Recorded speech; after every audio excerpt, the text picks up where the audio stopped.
अदालती अहकामात पर अमल दरामद न होने के हवाले से बड़ा फैसला जारी। चीफ जस्टिस याहिया अफरीदी ने रिमार्क्स दिए, कबल अज़ गिरफ्तारी जमानत मुस्तरद होने के बाद फौरी गिरफ्तारी जरूरी है। सिर्फ सुप्रीम कोर्ट में दरख्वास्त दायर करना गिरफ्तारी को नहीं रोक सकता। उबूरी तहफ़्फ़ुज़ खुदकार नहीं, अदालत से वाज़ेह इजाज़त लेना लाजिम है।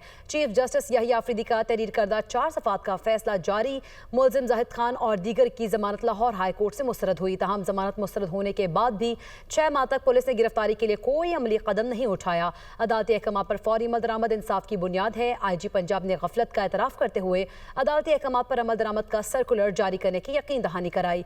पुलिस गिरफ्तारी में ताख़ीर का जवाज़ इंतजामी सहूलत नहीं बन सकती।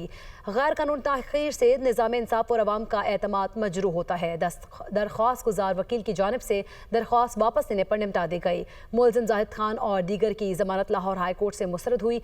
फैसला ताहम जमानत मुस्तरद होने के बाद भी 6 माह तक पुलिस ने गिरफ्तारी के लिए कोई अमली कदम नहीं उठाया।